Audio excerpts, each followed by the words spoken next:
जनवरी की ठंडी रात थी। शिवानी घर जा रही थी। वह रेलवे स्टेशन ठीक समय पर पहुंच गई थी, लेकिन इतने लंबे सफर का रास्ता सोच सोच कर शिवानी की जान निकल रही थी। एक तो अकेली, ऊपर से 2 दिन का सफर। शिवानी को अब अपने ऊपर गुस्सा आ रही थी कि क्यों आखिर उसने बिलासपुर जाने के लिए हां भरी। अगर इनकार कर दिया होता तो अभी तक अपने मुलायम बिस्तर पर रजाई में घुसकर मजे से सो रही होती। लेकिन जब बॉस ने ऑफिस की मीटिंग में शिवानी का नाम प्रोजेक्ट के लिए लिया तो वो मना नहीं कर पाई। उसने अपने साथ इस प्रोजेक्ट के लिए एक और को चुना था, जो थी उसकी बेस्ट फ्रेंड प्रिया। लेकिन निकलने से 2 दिन पहले ही प्रिया की अचानक ऑफिस में ही तबीयत खराब हो गई, जिसकी वजह से प्रिया शिवानी के साथ नहीं जा सका और इसी वजह से आज शिवानी को अकेले ही बिलासपुर के लिए निकलना पड़ा।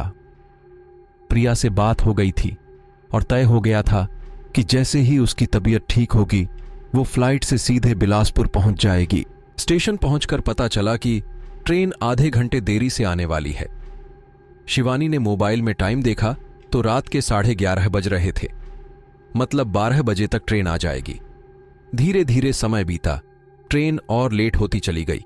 स्टेशन लगभग खाली ही था। शिवानी ठंड से बचने के लिए 1 कप चाय लेकर पीने लगी। 1 घंटे बाद करीब 12:30 बजे ट्रेन आ गई। 15 मिनट स्टॉप के बाद ट्रेन प्लेटफॉर्म से चलना शुरू कर दिया था। अब तक शिवानी भी अपनी सीट पर बैठ चुकी थी। ऐसी फर्स्ट क्लास के उस केबिन में शिवानी के अलावा कोई एक और शख्स था जो अपनी सीट पर सो रहा था। शिवानी ने उसकी चप्पलें देखकर अंदाजा लगा लिया था कि कोई महिला उसके इस सफर की हमसफर है। चूंकि रात काफी हो चुकी थी और शिवानी भी दिन भर की थकी हुई थी, तो जल्दी से अपनी बर्थ सेट करके सो गई। कुछ देर बाद शिवानी को एक अजीब सी गंध की वजह से आंख खुल गई। उसने अपना फोन उठाकर समय देखा तो मालूम चला कि रात के 3 बज रहे हैं। उसने मुंह पर से चादर हटाई तो देखा कि साथ वाली महिला बैठी हुई उसे ही घूर रही है। ये देख शिवानी थोड़ा डर गई। हिम्मत करते हुए शिवानी ने उससे पूछा, क्या हुआ आंटी, कुछ प्रॉब्लम है क्या? लेकिन वो महिला बिना कुछ बोले वैसे ही उसको घूरती रही। अब तो शिवानी का डर की वजह से बुरा हाल हो गया था। एक बार फिर उसने हिम्मत जुटाकर पूछा, आंटी आपकी तबीयत तो ठीक है ना? कुछ चाहिए क्या आपको? तभी अचानक एक झटके से ट्रेन रुक गई। शायद कोई स्टेशन आया था। झटके की वजह से उस महिला को जैसे होश सा आ गया हो। वो बिना कुछ बोले वापस लेट गई।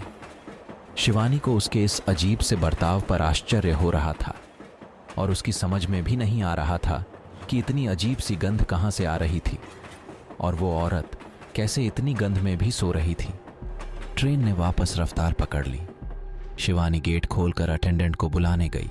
दोनों जब केबिन में लौटे तो शिवानी ने फिर से उस अटेंडेंट को बोला, देखो कि कितनी गंदी और अजीब सी गंध आ रही है। अटेंडेंट ने केबिन में घुसते हुए बोला, मैडम मुझे तो कोई गंध नहीं आ रही है। अरे इतनी तेज तो आ रही है। शिवानी ने मुंह पर हाथ रखते हुए बोला, वैसे मुझे तो कोई गंध नहीं आ रही है, फिर भी मैं ये फ्रेशनर स्प्रे कर देता हूं। कहते हुए अटेंडेंट ने स्प्रे कर दिया और चला गया। शिवानी वापस गेट बंद करके अपनी सीट पर लेट गई, लेकिन नींद उसकी आंखों से कोसों दूर हो चुकी थी। थोड़ी ही देर बाद फिर से वही अजीब सी गंध आनी शुरू हो गई। गंध ऐसी जैसे मांस सड़ रहा हो। मुंह पर कपड़ा रखकर शिवानी लेटी ही थी कि तभी उसकी आंखें आश्चर्य से फटी की फटी रह गई। बगल वाली औरत अपनी सीट से ऊपर हवा में तैर रही थी। डर के मारे शिवानी की चीख मुंह में ही दब के रह गई। उठकर भागने की कोशिश करती हुई शिवानी ऐसे हो गई जैसे किसी ने उसे जकड़ रखा हो। ऐसी कोच में भी वो पसीने पसीने हो रही थी।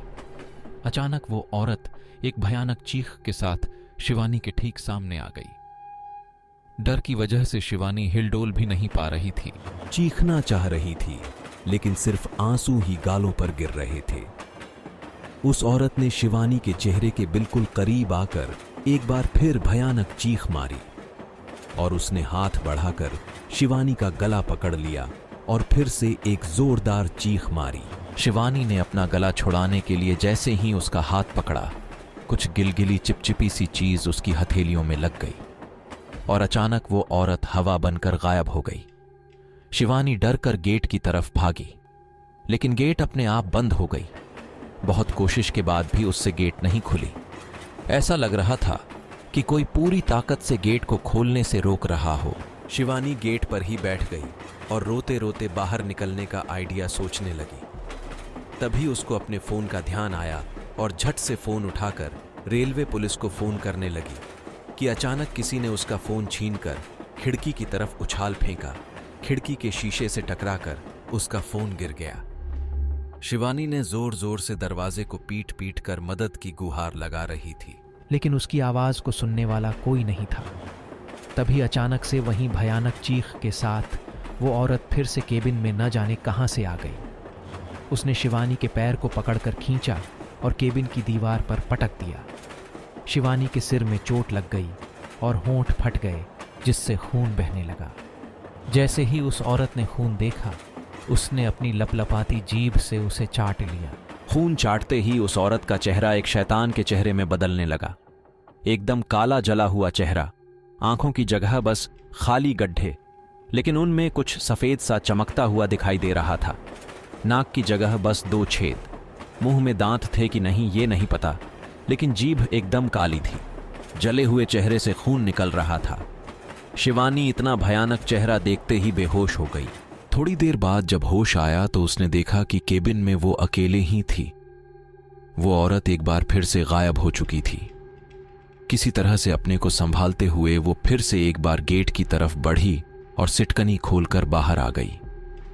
उसने देखा अटेंडेंट बाहर की तरफ जा रहा है तो जल्दी से आगे बढ़कर शिवानी ने उसके कंधे पर पीछे से हाथ रखकर पुकारा और अटेंडेंट जैसे ही मुड़ा, शिवानी चीखकर वापस अपने केबिन की तरफ भागी।